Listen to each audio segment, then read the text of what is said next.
Assalamualaikum warahmatullahi wabarakatuh. Innal hamdalillah nahmaduhu wa nasta'inu wa nastaghfiruh wa na'udzu billahi min syururi anfusina wa min sayyiati a'malina may yahdihillahu fala mudhillalah wa may yudlilhu fala hadiyalah. Asyhadu an la ilaha illallah wahdahu la syarikalah wa asyhadu anna Muhammadan abduhu wa rasuluh. Allahumma shalli ala Muhammad wa ala alihi wa sahbihi ajmain wa man tabi'ahum bi ihsanin ila yaumiddin. Pemirsa Umsidah 1912, alhamdulillah saat ini kita berada di bulan Ramadan yang diberkahi Allah. Dan di bulan yang mulia ini hendaknya kita semakin memperkuat fondasi-fondasi keagamaan kita. Apa saja fondasi keagamaan kita? Ada sebuah hadis yang diriwayatkan oleh Umar ibn Khattab, yang diriwayatkan oleh berbagai periwayat, baik itu Bukhari, Muslim. Nah, dalam hadis tersebut dikisahkan Umar menyampaikan sebuah peristiwa bersama Rasulullah. Umar dan Rasulullah bersama sahabat sedang duduk-duduk santai. Tiba-tiba datang seorang laki-laki berbaju putih, berambut hitam pekat, dan di dalam dirinya tidak nampak tanda-tanda dia sedang melakukan perjalanan jauh atau perjalanan. Tiba-tiba dia datang di hadapan Rasulullah, bersimpuh di hadapan Rasulullah, kemudian memegang lutut Rasulullah. Dia pun berkata, "Wahai Muhammad, sebutkan, ajarkan pada saya, akhbarni, ya. Sebutkan apa itu iman."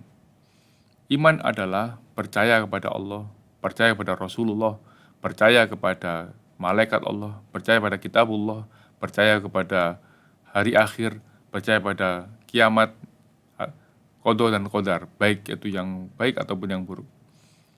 Sodakta, sang tamu tadi tiba-tiba mengatakan benar.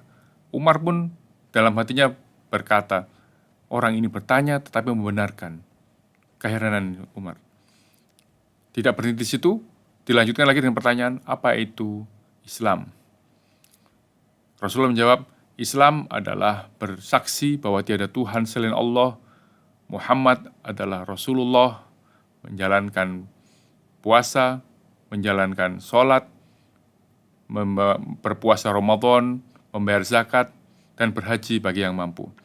Sodakta, kembali sang tamu menjawab, kamu benar. Pada pertanyaan ketiga ditanya, apa itu ihsan? Rasulullah menjawab, ihsan adalah beribadah seolah-olah engkau melihat Allah. Dan jika kamu tidak mampu melihat Allah, maka tahuilah bahwa Allah melihatmu. Anta ta'budallah ka'annaka tarohu, fa'illam takunu tarohu, fa'innahu yaroka. Sodakta. Kemudian ditanya, kapan hari kiamat?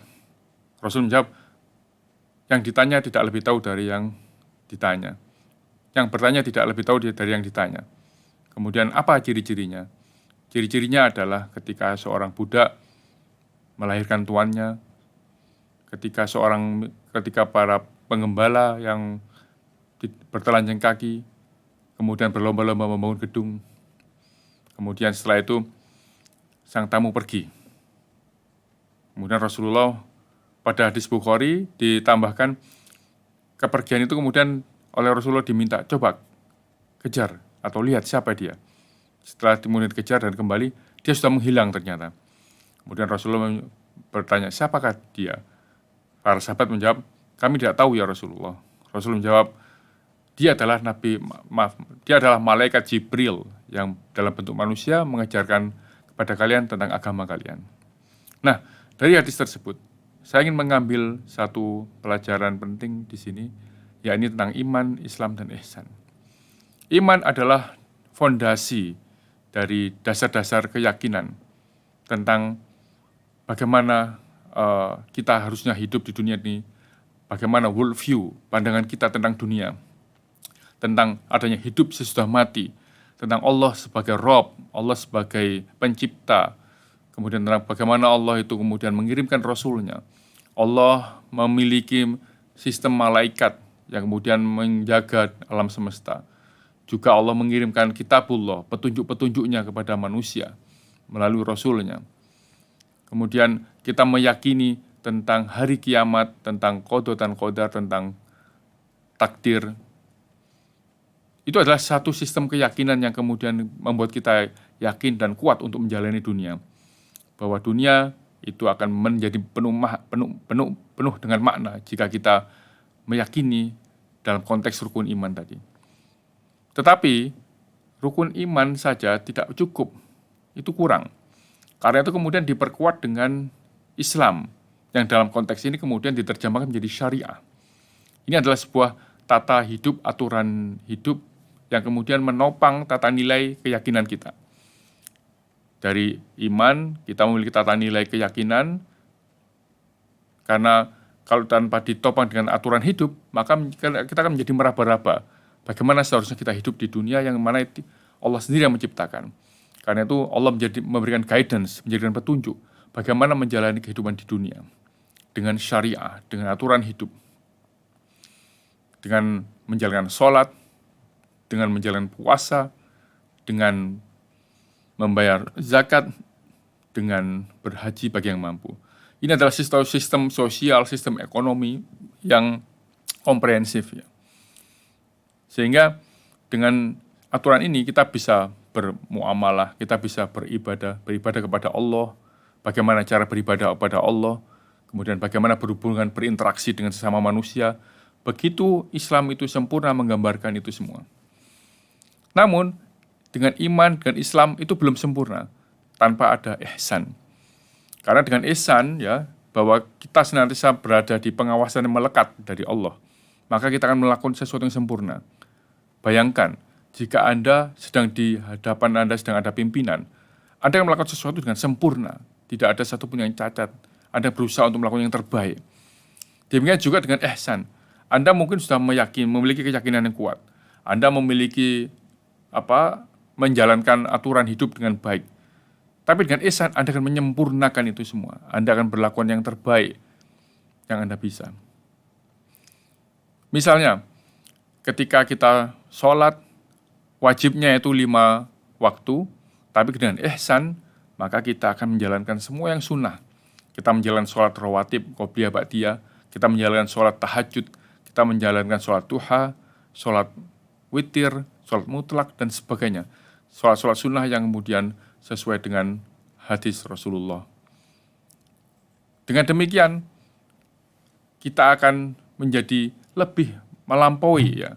Dengan ihsan kita akan melakukan tindakan-tindakan melampaui yang standar, yang itu akan memberikan nilai lebih, nilai tambah bagi ibadah kita. Demikian juga dengan puasa.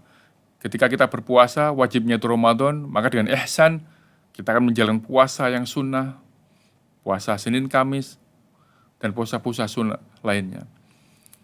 Demikian juga dengan infak. Jika wajibnya itu 2,5% dalam zakat, kita berinfak bisa melebihi dari itu. Ibaratnya kalau kita buat analogi, iman adalah kursi, jika sebuah kursi, iman adalah kaki-kakinya, Islam adalah dudukan dan sandarannya. Maka ihsan adalah dengan ukir-ukiran yang indah, dengan tempat duduk yang dengan bantalan yang empuk, tempat duduk berbantal yang empuk dan sandaran yang empuk, sehingga sempurna menjadi kursi itu. Kuat di kursi yang kuat, nyaman untuk disandari, dan indah gitu ya. Inilah yang kemudian menjadi apa yang harus kita lakukan di bulan Ramadan ini. Jadi sempurnakan kegiatan kita, sempurnakan keagamaan kita, sempurnakan ibadah kita dengan menjalankan tidak hanya yang wajib, tetapi yang melampaui yang wajib dengan ihsan, melampaui dengan tindakan-tindakan yang bahkan bisa jadi akan menyempurnakan jiwa kita, menyempurnakan pikiran kita, menjadi orang yang rahmatan lil alamin. Dan puasa akan membentuk pribadi itu. Karena itu Ramadan menjadi bulan kawah candra di muka. Bulan di mana kita kemudian menyempurnakan ibadah kita. Dan kalau ingin tahu bagaimana muslim itu seharusnya di bulan Ramadan ini. Dan setelah Ramadan, jangan berhenti hanya di Ramadan, tapi lanjutkan sholatnya, wajibnya, sholat sunnahnya, sholat wajibnya, sholat sunnahnya, zakatnya, ibadahnya, sedekahnya, perilakunya, ke dalam kesehariannya. Sehingga ini menjadi pencerminan. 1 bulan ini menjadi cerminan untuk bagaimana kita berlaku selama 11 bulan ke depan. Semoga kita bisa menjadikan Ramadan ini Ramadan yang penuh berkah bagi kehidupan kita.